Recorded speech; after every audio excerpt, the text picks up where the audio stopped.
principal finalidade, o interrelacionamento pessoal entre o humano e o divino. A religião não se inicia com doutrina, rito ou lei, mas com relacionamento pessoal do homem, do humano com o divino. Sem isso, ela não pode subsistir. Então, é uma faísca, né, geradora do movimento religioso, é um contato com o divino. E aí nós vimos, a partir desse contato com o divino, que eu quero fazer uma ponte com aquilo que eu expliquei para vocês. Volta um pouco aqui, por favor. Volta aí, volta. Isso aqui, ó. A partir desse contato com o divino, que a gente vai ver as manifestações disso que o autor, o Dom Richardson, ele analisou no chamado fator Melquisedeque, que ele vai perceber, o que ele está dizendo para você aqui?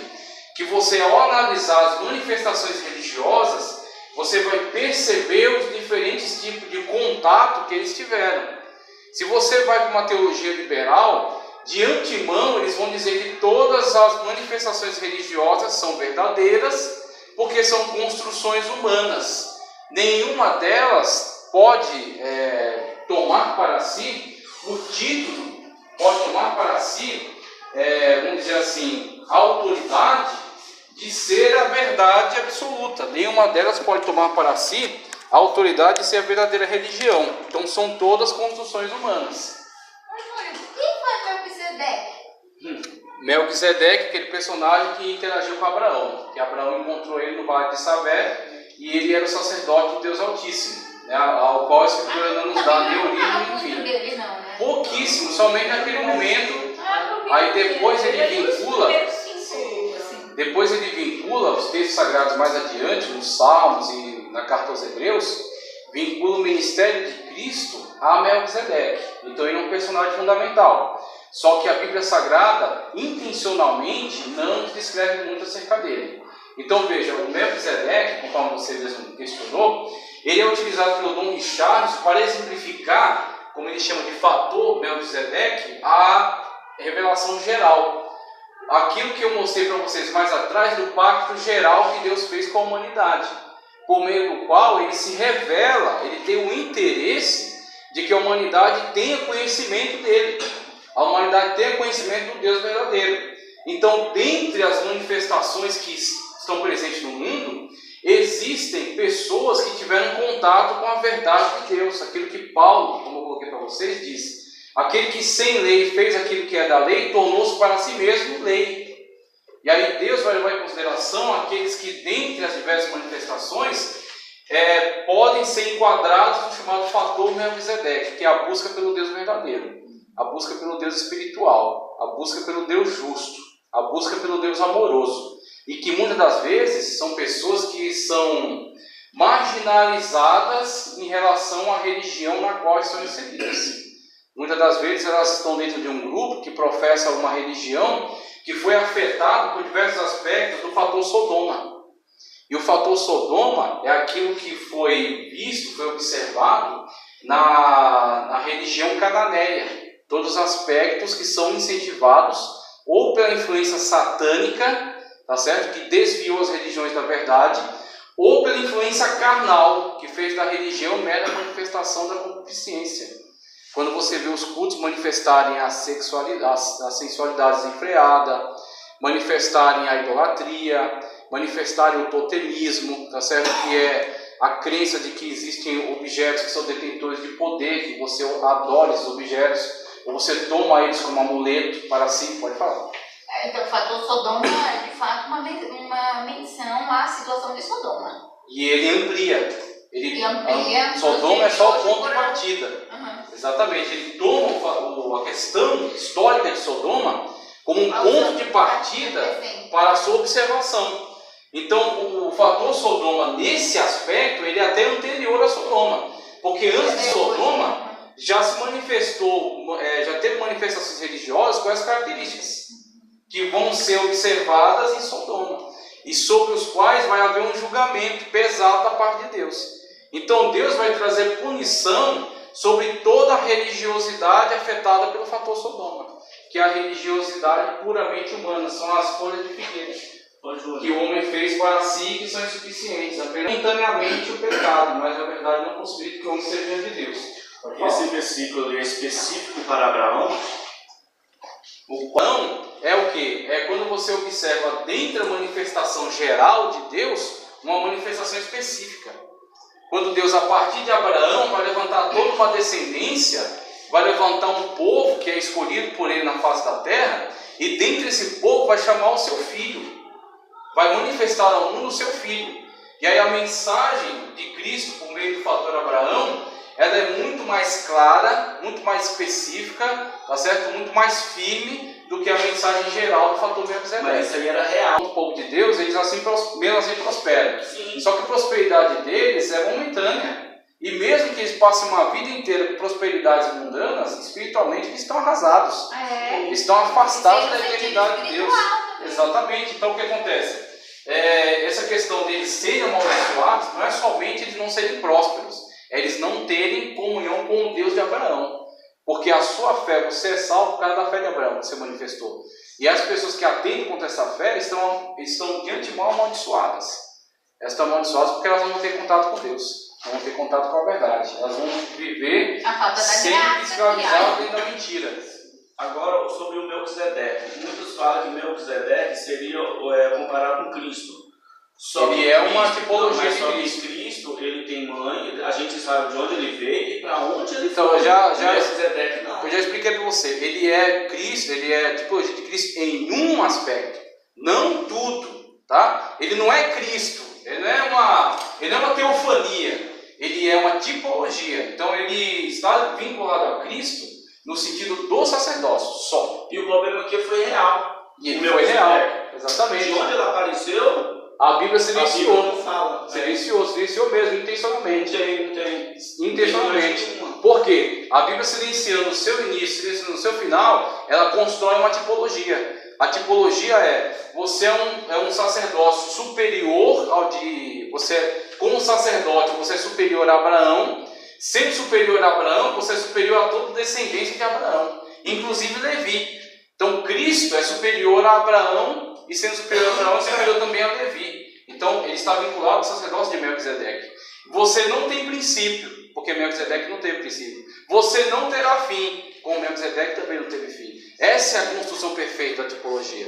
Por isso que a Bíblia, mesmo ele sendo um personagem histórico, a Bíblia silencia seu princípio e seu fim, para construir uma tipologia que será aplicada a Cristo. E aí o autor dos Hebreus percebeu isso. Por quê? Ele leu os Salmos, tu és meu filho amado, né? Tu és sacerdote eterno, conforme a ordem de Melquisedeque. E ele fez a leitura também de Gênesis, quando ele leu sobre Melquisedeque. Aí, fazendo a leitura, ele percebeu: cadê o nascimento? Cadê a morte? Aqui está a tipologia perfeita. Cristo é sacerdote. E ele tem autoridade para entrar no Santo dos Santos, não no tabernáculo, não no templo de Herodes, mas diante da arca do tesouro da glória, no templo celestial. Não com sangue alheio, com o próprio sangue, tá certo? Para fazer expiação pelos pecados, não temporária, mas eterna, tá certo? Porque ele é sacerdote, não como Levi, mas sumo sacerdote conforme Melquisedeque. Essa é a tipologia perfeita. E aí, desse Melquisedeque, dessa questão tipológica, mas não somente ela, o fator Melquisedeque que é empregado aqui é a questão da manifestação de Deus para todos os homens. E quando alguns dentre estes percebem o Deus verdadeiro, que eles estão enquadrados no fator Melquisedeque.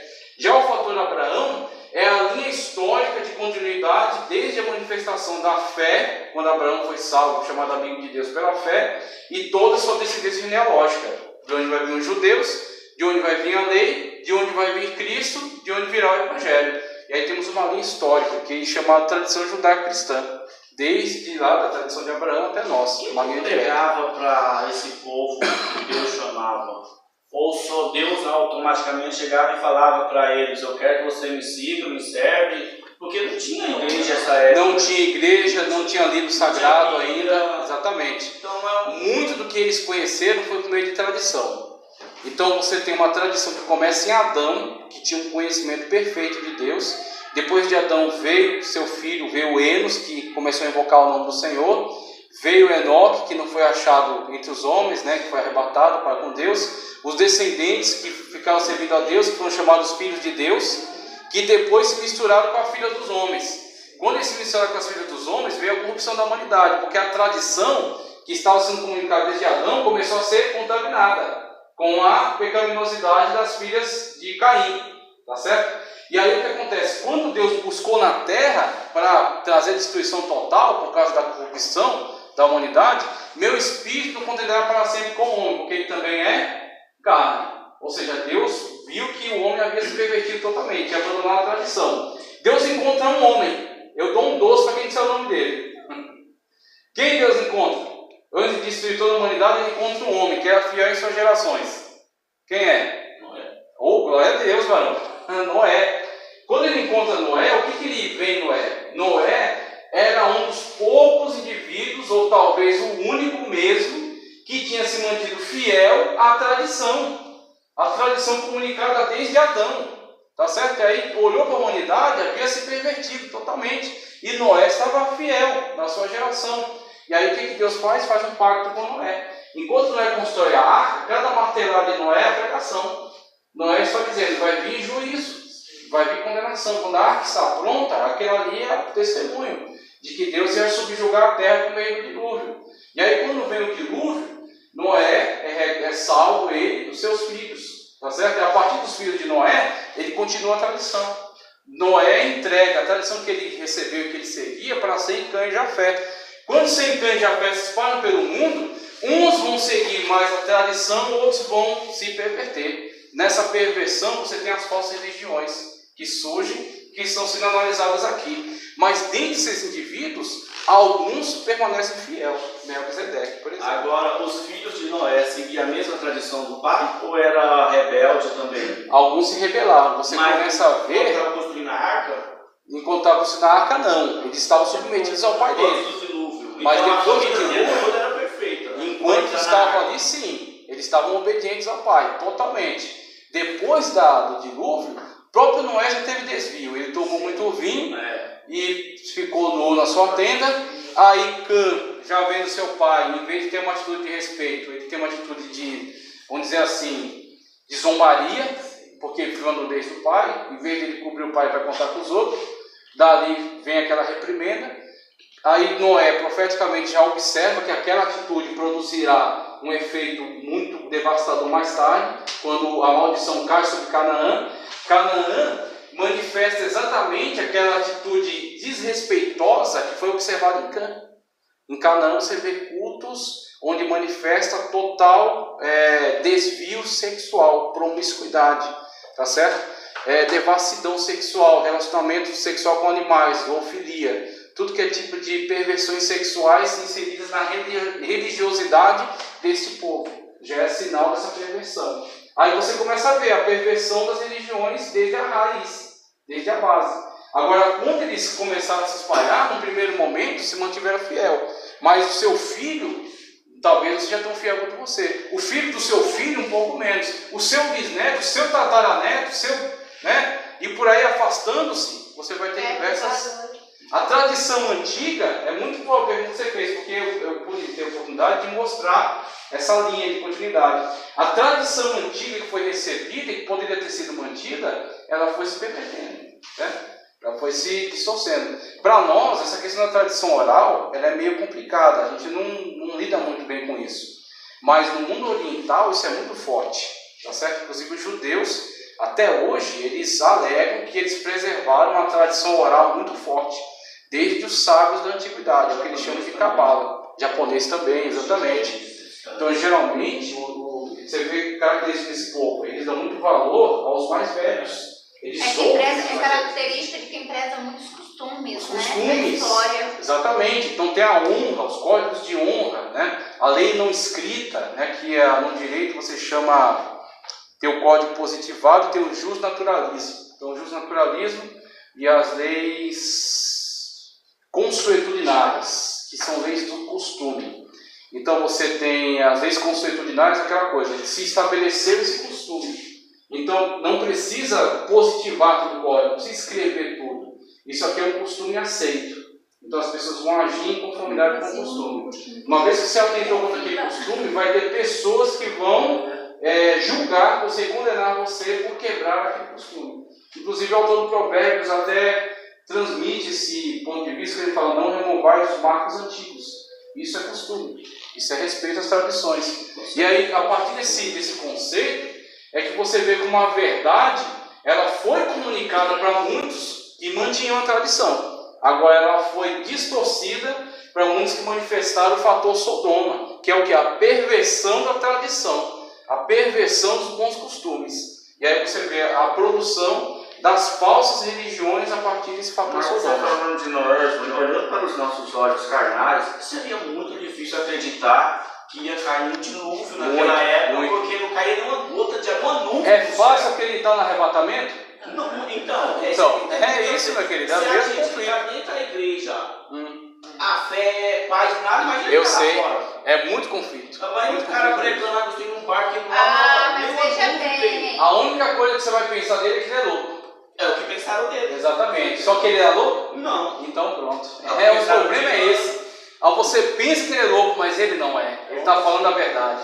Aí quando começar a cair a chuva, poxa, por que eu não acreditei? Pronto, só que agora não dá mais, que a porta foi fechada por fora. E por Deus. Exatamente. Porque se fosse Noé, ele ia abrir. Ele ia ter misericórdia. Agora Deus vedou a porta por fora. É assim no arrebatamento também. A igreja vai subir para o céu, não é porque ela vai de avião, é porque ela vai ser arrancada da terra. Tá certo? E Deus vai permitir que o anticristo se instale aqui. Tá ok? Então é a mesma lógica. A mesma lógica. Veja só. Falando aqui, eu passo a próxima slide para você ver. Então, próximo, mais um. Esse aqui, ó. Quando você começa a ver essa questão dos fatores, fator Melquisedeque, revelação geral, fator Abraão, revelação específica de Deus, né? A linha histórica genealógica que vem até nós. E o fator Sodoma, que é a corrupção entre as religiões, é interessante você ver esse quadro de comparações, das crenças religiosas em comparação com a fé cristã. Então você tem aqui o cristianismo bíblico, Jesus Cristo como fundador, a mensagem dele, a igreja, e a mensagem acerca de Deus. Primeira pessoa da Trindade, 3 pessoas distintas, em existência, porém idênticos em substância. Distintos em existência, porém idênticos em substância. O único Deus. Uma essência, 3 pessoas. Tá certo? 3 pessoas, mas um só Deus. Então nós temos aqui Deus no conceito da fé cristã, tá ok? Cristianismo bíblico. Se você pegar no animismo, tá ok? Que a gente vai ver aqui a definição dele, é uma força impessoal da natureza. Como eu aumentei o slide, ficou ruim de ler. Mas é uma força impessoal da natureza. No animismo é tudo que existe tem alma. No animismo ele dá alma a todas as coisas, dá vida a todas as coisas. Então tudo é uma manifestação de Deus, porque tudo tem uma parte dele. Então tudo tem vida. Tá? Se você pegar no budismo, não há Deus, mas simplesmente é a busca do próprio indivíduo pela autossuperação, pelo aperfeiçoamento até alcançar o Nirvana. Então no budismo não há qualquer busca por Deus. Se você pegar no candomblé, você vai ter as diversas manifestações de deidades, tá certo? Conforme as tradições das tribos. Então você vai ter diversos deuses, cada um descrito conforme a sua própria tradição, a sua tribo. O catolicismo romano segue, né? Cristianismo bíblico. A ciência cristã, você vai ter também um Deus impessoal, e assim vai. Só queria mostrar para vocês como cada uma dessas manifestações, o animismo, budismo, candomblé, catolicismo romano está dentro do cristianismo bíblico. Ciência cristã, cientologia, confucionismo, também um conceito filosófico. Aqui, ó, também um conceito filosófico. Então, Deus é uma força impessoal, né, na questão do confucionismo. Confucionismo, um conceito filosófico chinês. Espiritismo kardecista, Hare Krishna, passo próximo aí, por favor. Aí você tem hinduísmo, você vai ter as diversas deidades que você vai analisar hoje aqui na aula sobre hinduísmo, tá? Então, diversas manifestações de Deus. E um Deus impessoal chamado Brahman. Deus Brahman se manifesta em diversas deidades, a tríade, tá certo? Dos deuses brahmânicos, hindus, e as diversas manifestações dele com deuses menores e com avatares, tá certo? Que são manifestações de Deus. Igreja Adventista do Sétimo Dia, igreja local, o islamismo, Alá, né? Então há um só Deus e ele não tem nenhum associado, e Alá é o seu profeta, e Jesus é um profeta menor do que Alá. Ok? Então o islamismo diz que veio corrigir os defeitos do cristianismo e do judaísmo. Os caras são melhores do que todos nós, tá? Então fica sabendo disso aí. O judaísmo, então segue, né, aquele conceito, Jeová, legião da boa vontade. A maçonaria é um deus que eles chamam de Gadu, e em alguns graus superiores vai chamar de Meninos de Deus, que é uma seita, tá, do cristianismo. Meninos de Deus, é uma seita do cristianismo, tá? Monismo, que é o reverendo Moon, ele diz que ele é Jesus Cristo, que ele veio dar continuidade à obra de Jesus Cristo, que Jesus Cristo não terminou a sua obra e ele está dando continuidade, tá certo? Então ele disse e se coloca mesmo como sendo a manifestação de Deus. Mormonismo, que diz que Deus é um homem evoluído, tá certo? Então Deus era um homem comum, normal, como todos nós, ele evoluiu até se tornar Deus. E nós também estamos no processo evolutivo até sermos Deus também. Então temos aí mormonismo.